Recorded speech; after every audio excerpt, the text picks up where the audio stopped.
I've been driving long enough to know that almost nothing on the road happens out of the blue.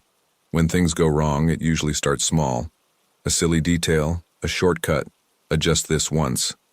This happened in New Mexico, on a dry, windless morning, with that kind of cold that seems to come from the ground. I was driving down from Colorado towards El Paso with a closed truck bed, mixed cargo, nothing glamorous. The kind of freight that just pays the bills. I had already missed my ideal delivery window.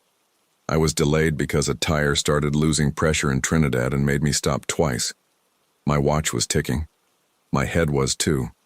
I was hungry and had that awful tiredness, not sleepiness, more irritation. You blink and feel like you're too awake to sleep but too slow to drive. The radio only picked up static and sermons. I turned it off. That's when I made the first wrong choice of the night. Instead of staying on the interstate and stopping at a large, well-lit gas station full of cameras, I looked at the GPS and saw a detour that cut off a good few minutes of travel. A state highway, 2 lanes, dark, with nothing but desert, low bushes, and fences that went back and forth aimlessly. The app showed a small 24-hour service area about 20-odd kilometers from that exit. A generic name, like fuel stop. I knew it could be a lie. I knew that a real gas station in the middle of nowhere has lights you can see from afar, parked trucks and activity. Even so, I thought, I'll just fill up, grab a coffee, wash my face, and come back.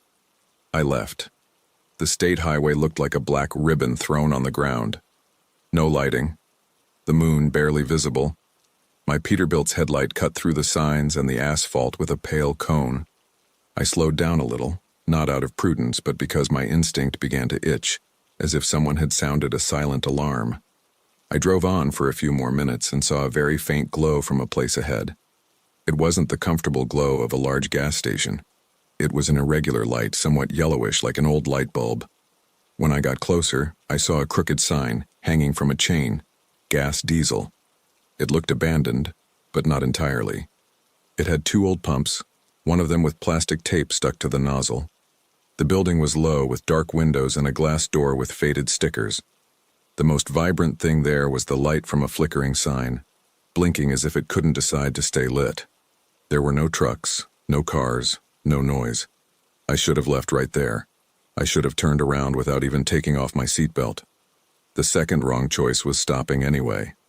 I parked the truck sideways away from the pumps out of habit.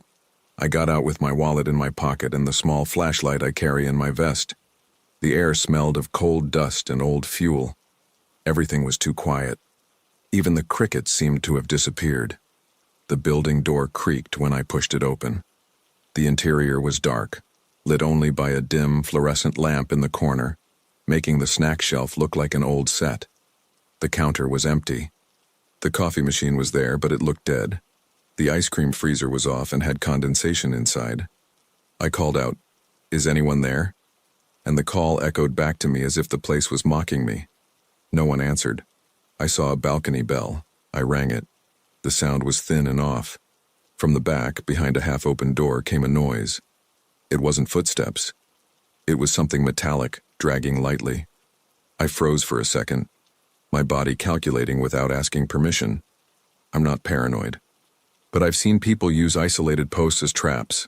You learn to sense when the environment is set up. I should have left. Third wrong choice. I walked to the door. I just wanted to see if there was a clerk dozing off. That's all. I gently pushed it with my fingertips and shone the flashlight on it. The room was a narrow storage space with stacked boxes and a corridor leading to the back. And there, right in the corner, I saw an open backpack and a toolbox on the floor. Good tools. Expensive. Not just any old stuff lying around. It was in use. And then I heard a breath. It wasn't mine. I turned the light quickly and caught a glimpse of a reflection in someone's eyes. A face disappeared behind a pile of boxes. I recoiled instantly, without thinking, and returned to the main hall. My hand went straight to the pocket where I keep the truck key, as if the key were a weapon. The front door was right there, just a few meters away. I started walking towards it without running, without making a scene, trying to appear calm. The lamp flickered. At the window, I saw movement outside, in the corner of my field of vision.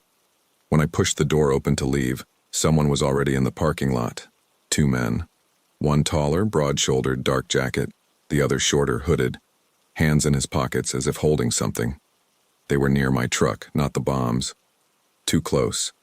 The tall man raised his hand in a gesture that seemed friendly from afar. Up close, it was something else entirely. A false confidence. The certainty of someone who has already decided the ending.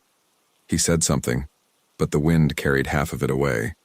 I only understood help and problem. I didn't respond with conversation. My body had already made its choice. I went straight to the truck's steps, quickly, trying to close the distance before they arrived. I wanted to be inside the cab with the door locked and the engine running. The hooded man shifted his position and crossed the path, as if he just wanted to get closer to explain. I saw the quick metallic glint in his hand. It wasn't a tool. It was a short blade, one of those that don't reflect much because they don't need to. The tall man flashed a smile that didn't quite reach his eyes. I felt the blood rush to my stomach. I'd seen highway robberies before, but this was different. There were no witnesses, no cameras, just desert and silence. I stepped onto the first step, and the hand above grabbed my arm forcefully. Really forcefully. He pulled me down, and my foot slipped on the cold metal of the stairs. I hit my knee, felt a sharp pain, and almost fell. I reacted on instinct, elbow thrown back, trying to hit his chest. I hit something but didn't knock him down. The hood approached from the side, quickly, and I saw the blade rise. There wasn't time to think. I let go of my arm, threw myself backward, and fell onto the asphalt, scraping my hands. The blade grazed where my arm had been a second before. It wasn't a deep cut, but it grazed lightly, like a warning. That's when I understood what kind of people they were. They weren't desperate thieves, they were predators. I rolled to the side and tried to get up. My knee protested. The tall guy came down on me and kicked my ribs. It wasn't a bar fight. It was a kick to knock my breath out. I heard my own lung fail, and a dry sound escaped me involuntarily. I tried to crawl under the truck because I needed cover. My head was racing through fragments. Key, door, engine, horn, anything to call someone. But there was no one there. The state highway had no traffic. The hood was to the side of the cab as if the truck belonged to him. He looked at the door, the mirrors, the tank, calculating. I realized his intention. They didn't just want my wallet. They wanted the truck. Or the cargo. Or both. And I was just a breathing obstacle.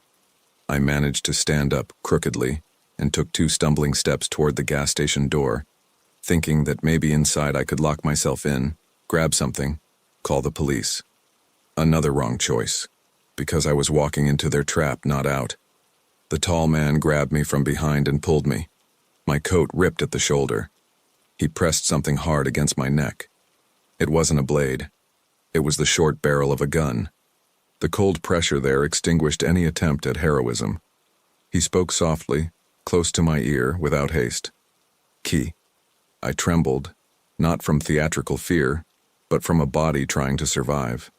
I slowly reached into my pocket and took out the sauce. My breathing sounded like sand. The hooded figure grabbed the key and went straight to the door. He opened it. He went upstairs. I saw the cabin light up for a second, along with the panel. That familiar blue and green glow turned into something strange, as if someone had entered my house.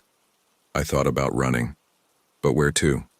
Open desert, no cover, and me limping, and with a gun to my neck. The tall man pushed me toward the building and pointed with whatever he had in his hand. He wanted to put me inside, isolate me, make me disappear. That's when I stopped obeying. It wasn't courage. It was desperate calculation. If I went into that building, I wouldn't come out. I'd seen news reports of missing truck drivers, trucks found empty miles away. I'd never seen the beginning. Now I was at the beginning.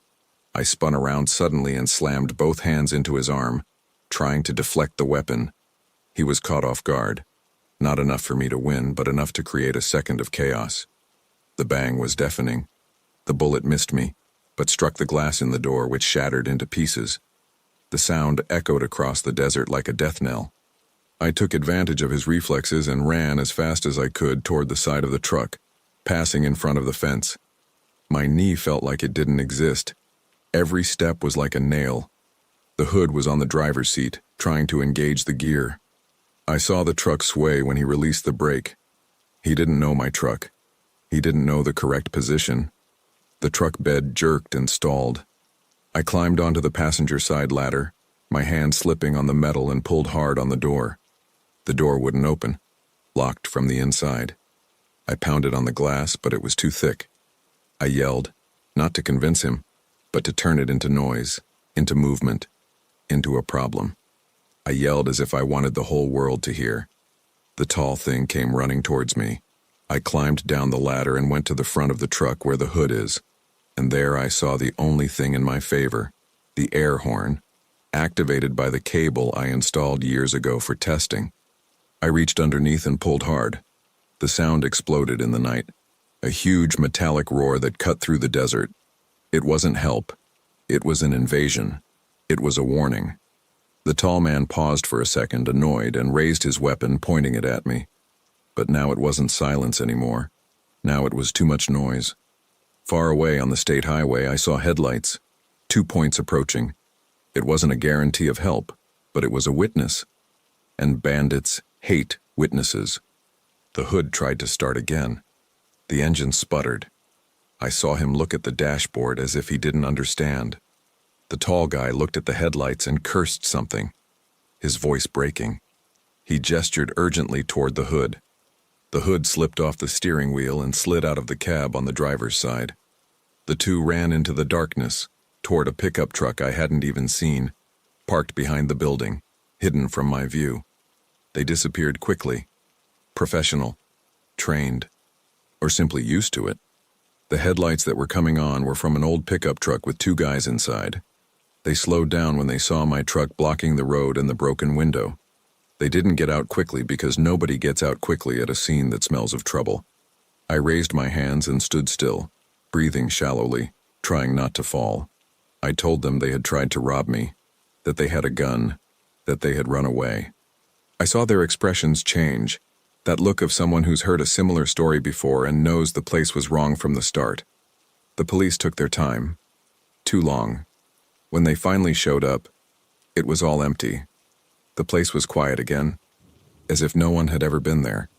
In the end, all that remained was my swollen knee, a burning cut on my arm, and the certainty that stays with me to this day. New Mexico doesn't need ghosts to become nightmares. It only needs one wrong turn, a flashing light, and a man willing to run you off the road. And the cruelest part is this: I wasn't chosen for who I was. I was chosen because I strayed from the right path, because I stopped where I shouldn't have, because I thought I could save a few minutes. On the road, sometimes a few minutes can cost everything. If you're enjoying these chilling stories, don't forget to like and subscribe to the channel. Turn on notifications so you don't miss any more terrifying tales to come. Now, get ready for another journey down dark and mysterious roads. I learned early on that the Arizona desert doesn't need monsters. It just needs silence. That morning, US 191 was a black streak cutting through rock and sand. No oncoming traffic lights, no city lights, no decent radio reception. I was coming from Phoenix with dry cargo heading north, late, stubborn, and tired.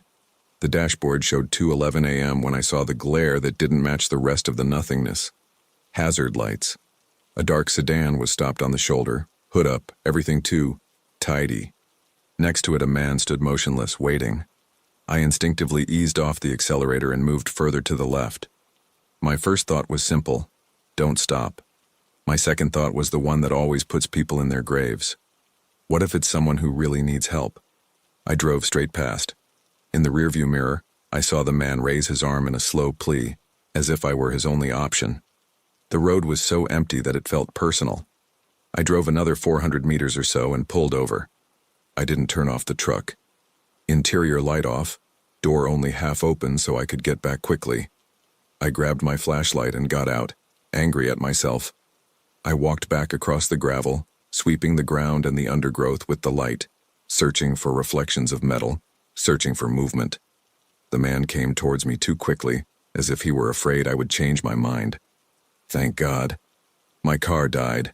Out of nowhere. No signal. I need to get to Kayenta, man. Thin, sparse beard, light-colored t-shirt. He spoke quickly, but his eyes never stayed on me. They slid to the road, to my truck, to the darkness. People in trouble look to you like a lifeline. He looked at me like he was measuring me. "Are you alone?" I asked, making no attempt to hide my tone. He hesitated for a moment. "My wife's over there, feeling unwell. We just needed a battery cable. Anything." I pointed the flashlight inside before approaching. In the passenger seat, a woman with her head down, hair covering her face, hands in her lap. She didn't look. She didn't react. That was the first chill I felt in my stomach. I told him I didn't have a cable, and that I could let him know at the next gas station when I got a signal. He made room under the hood as if I were a mechanic. "Just take a look. I think the cable is loose. It'll be quick, I swear." "It'll be quick" is the favorite phrase of anyone trying to drag you into a situation. I stood 2 meters from the engine, feigning interest, just trying to find a way to leave without arguing. He insisted on bringing me closer, pointing at nonsensical things, as if he wanted my head inside that hood so someone could come from behind. "Do you have a tool?" he asked. "I have it in the truck." "I'm not going to get it," I replied curtly. He changed his target immediately. "So as to give me a ride to a place with a signal, I'll pay. Just me." "She stays." The way he said "just me" confirmed to me that it wasn't desperation. It was negotiation. "I don't take anyone," I replied. "It's my policy." His smile appeared, but it didn't reach his eyes. Okay, then stay here with her for a minute. I'm going to go out on the road to see if there's a signal." "Just a minute." He pointed into the darkness as if there were a curve. I had just passed it and knew it was straight for a good stretch. Even so, he had already started to walk away. The woman remained motionless. I felt that old sensation of being in the wrong place, making the wrong decision. And before I could take a step to leave, I heard a sharp click behind me, near my truck. I turned my head and saw a shadow by the side of the trailer, like someone crouching down to avoid being seen. The man stopped walking. He didn't seem confused. He seemed to be waiting. "Hey," I said loudly, shining my flashlight on the shadow. "Who's there?" The response came like a blow. Something heavy hit my ribs from behind. The flashlight flew out, hit the asphalt, and started spinning, throwing light in all directions. The air left me. I fell to my knees and felt hands grabbing my arm, twisting it, trying to forcibly lift me up. "Inside!" "Now!" A voice growled in my ear. They wanted to take me somewhere I wouldn't return. I fought back the ugly way I could. I kicked, I bit, I crawled on the gravel. My hand found the small pocket knife I used to open belts. I didn't open it to be a hero. I opened it to buy myself a second of doubt. That second was enough for me to see the detail that destroyed me. The woman on the bench lifted her head and looked directly at me. Her eyes were wide awake, clear, with no hint of illness. And she smiled briefly, as if confirming that the bait had worked. "Grab the truck keys," she said calmly. "And his phone." It wasn't a typical robbery.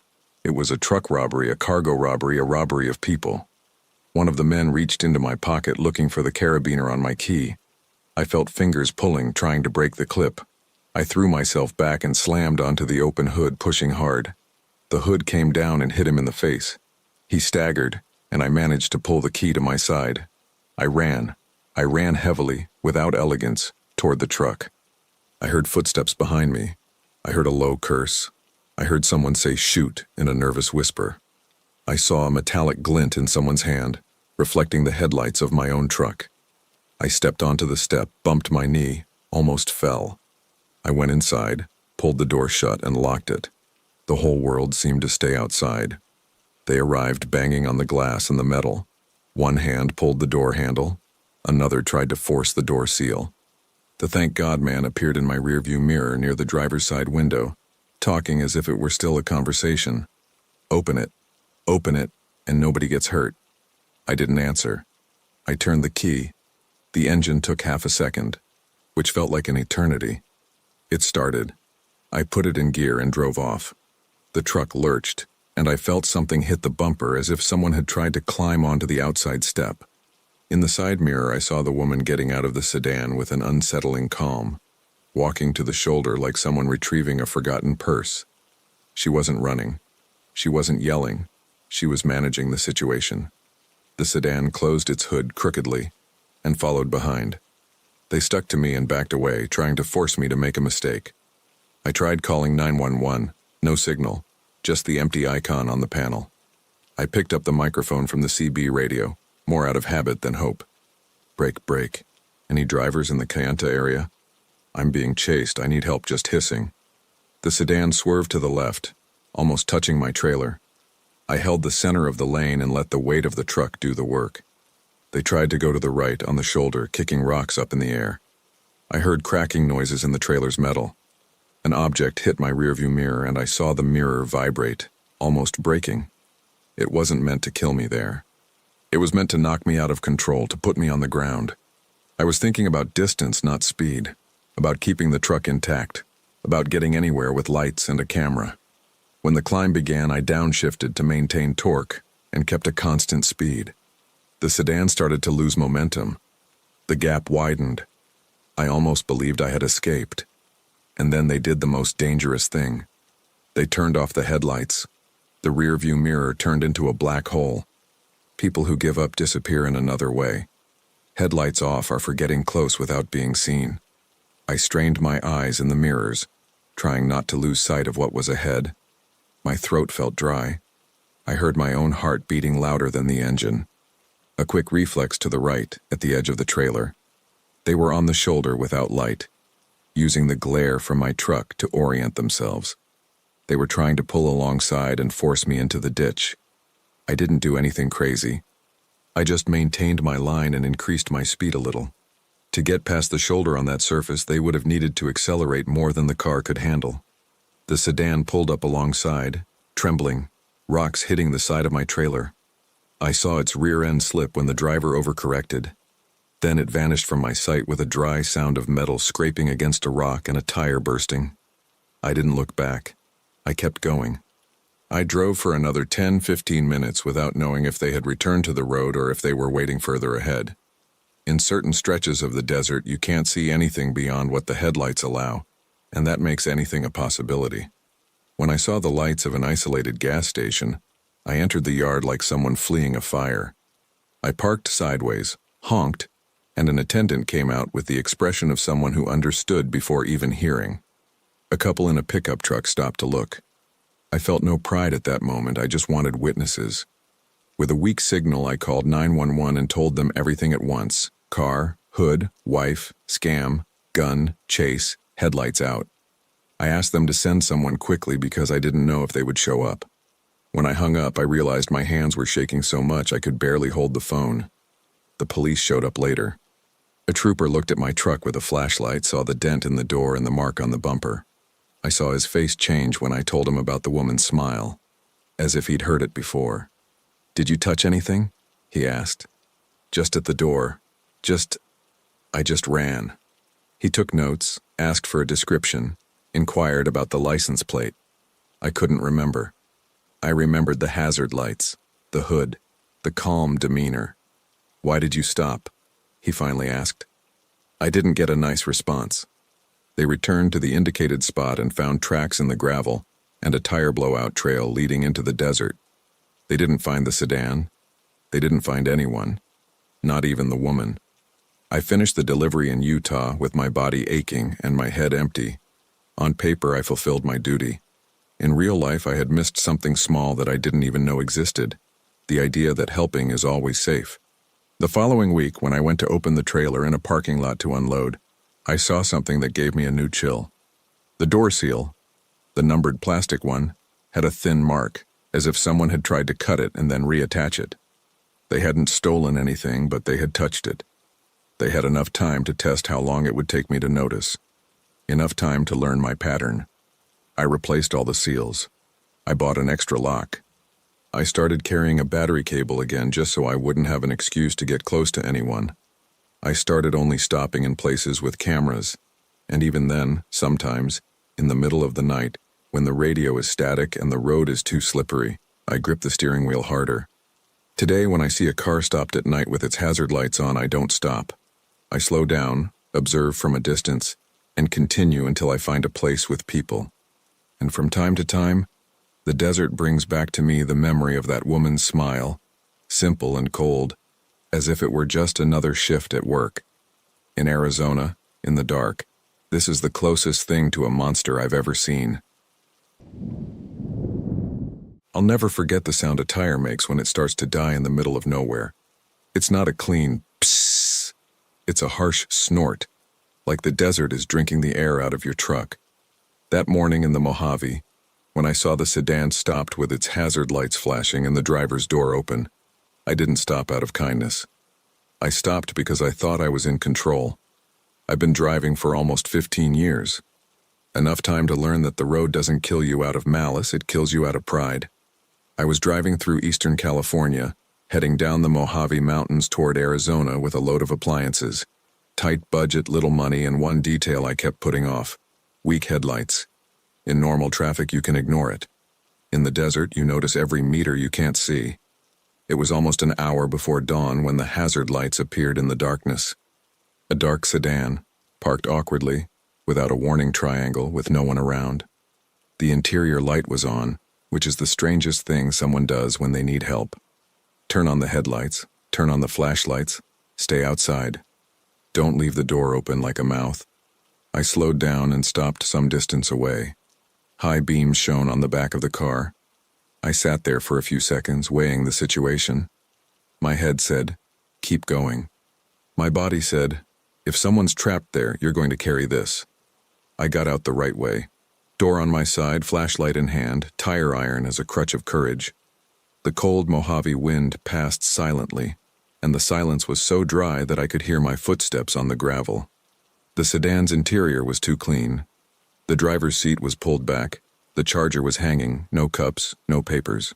On the floor, near the pedal, there was a piece of metal. It looked like a thick nail, cut straight with a sharp point. I looked closer and saw others scattered in the dust around the car like crumbs. That's when I heard it. A muffled thud, coming from the rear. Another.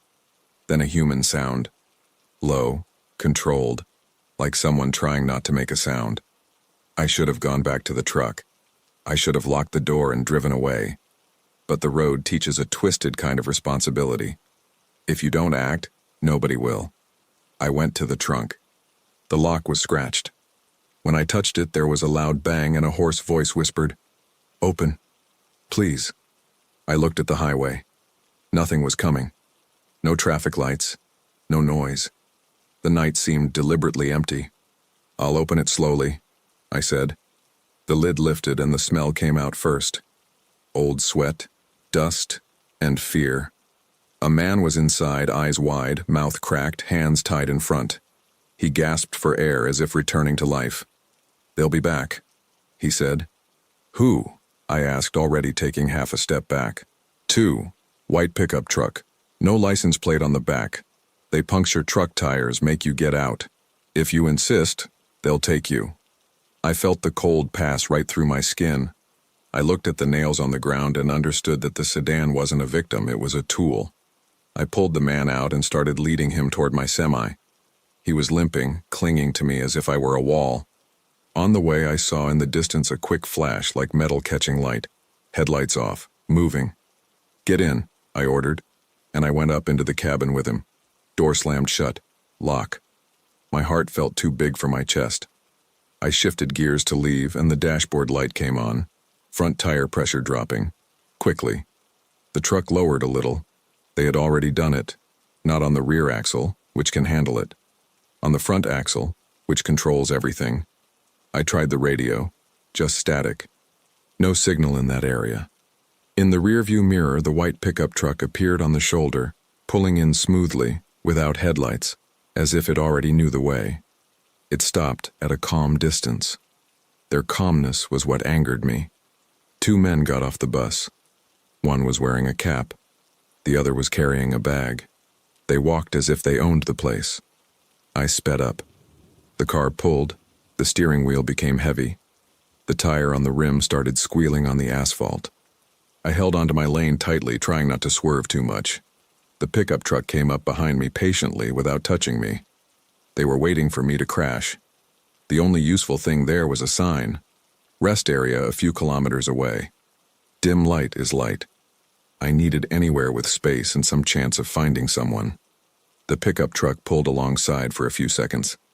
I saw the cap, the hard face, and the passenger's arm pointing toward the shoulder of the road. Pull over. A simple gesture like an old command.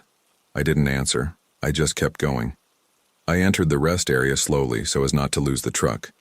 2 yellow lampposts illuminated an oversized parking lot. There was an old car parked in the back and a small unused trailer. A concrete bathroom door closed. Silence again. The pickup truck pulled in behind them. Listen, I told the man next to me. When I speak, you come down to my side and run to the bathroom. Shout, bang on the door, make noise. Don't stop. He nodded, trembling. The 2 men came walking. One of them already had his weapon lowered, in no hurry to hide it. The one with the cap smiled. Don't complicate things, he said loudly, as if the conversation were normal. Nobody listens here. I opened the window a little and lied. I've already called the police. He chuckled briefly, and I saw that the lie hadn't bought anything. They were used to being alone. I needed a tough decision. I lined up the semi-truck facing a low concrete barrier that separated the parking lot from an area of dirt and rocks, where the pickup truck would have difficulty getting through. It wasn't an official exit, it was just a no. Now, I said. The man got out and ran. I released the brake and moved forward. The truck slammed against the barrier with a sharp thud, trembled all over, and fell onto the hard ground on the other side. The tire scraped against the rim, but held on. Behind, the pickup truck tried to continue and sank into a shallow ditch. Wheels spun, dust rose. I saw the guy with the bag open the lid and take out more nails as if it were a job. They didn't just want to stop me. They wanted to hold me there until I gave up. The man in the bathroom was banging on the door and shouting. I didn't know if anyone was inside, but the sound was what mattered. Sound attracts attention. I honked. I honked incessantly, using the semi-automatic horn as a desperate siren. The sound cut through the desert, long, aggressive, impossible to ignore.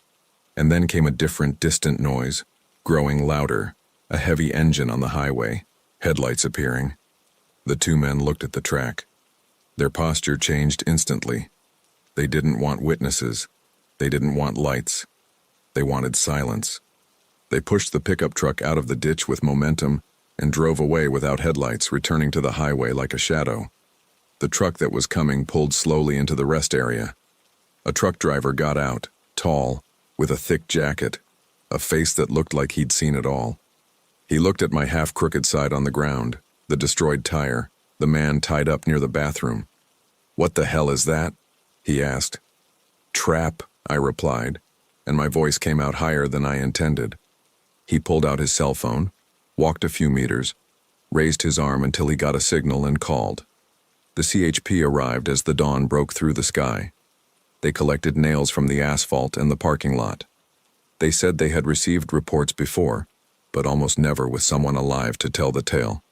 Before getting out of the truck, I did what I always do when something seems wrong. I left my cell phone in my pocket, left the cab lit from the inside, and kept the engine running. Good people turn off the truck to save diesel. Smart people keep the machine ready to go. When I saw the nails, my brain tried to rationalize. Maybe it's construction debris, but there's no construction in that stretch of road, and nails thrown on the shoulder don't stay aligned next to the open door of a clean sedan. The road has its own dirt. It looked like it was scattered there intentionally. The man in the trunk couldn't say where he'd come from. He just kept repeating that he'd stopped to help someone, and when he got out, the 2 of them appeared out of nowhere, silent, as if they'd already been hiding in the dark. He said they didn't shout. They weren't very threatening. They just gave orders and waited for you to understand you had no choice. The coldness with which he said this was proof that he'd already seen the worst. When the pickup truck pulled alongside me on the road, I noticed a detail that disgusted me. They were too calm for someone who needs to steal. This wasn't desperation. It was habit. It was work. And at that moment, I understood that the sedan was just the bait. The flat tire was the trap. After the other truck driver arrived and called the police, I finally noticed my hands. They were trembling, but it wasn't pure fear. It was the release from having made decisions too quickly, too often. You don't realize it at the time. The body holds it back. Then it takes its toll. The CHP arrived with 2 patrol cars. One of them walked up to the sedan and photographed everything before touching anything. Another picked up the nails with gloves and put them in a bag. They asked me if I had a camera in the truck. I had an old dash cam, more for insurance than for video. And I almost laughed because I knew that if the lens hadn't caught the truck in the dark, I would have heard the phrase everyone hears. No license plate, no face, no proof. Even so, the police officer said something that stuck in my mind. These kinds of people count on you feeling ashamed for having stopped. They count on you not wanting to get involved. If you testify, you'll make things worse. I signed paperwork, filed a report, and watched the sedan being towed away as well. The rescued man was taken for treatment, and before leaving he thanked me in such a low voice it seemed like he was apologizing for having existed that night. I responded with a nod, because I didn't have a good phrase. Nothing sounds right after you look into the darkness and it answers you. When the sun finally came out, the Mojave looked beautiful, and that was almost the worst part, because it showed that danger didn't lurk in magical shadows. It lurked in people using a piece of road as a trap in the simplest way possible. I replaced my headlights that same week. I changed the tires, the suspension, whatever broke underneath. But you can't replace the feeling of an open door in the dark. Even today, when I see a hazard light flashing on by itself, I feel my hand gripping the steering wheel before my head can even decide what to do. Today, when I see a car pulled over in the dark with its door open, I don't think about getting help first. I think about whoever wants me to stop. And I keep going. Because in the Mojave, the road doesn't forgive those who confuse courage with curiosity.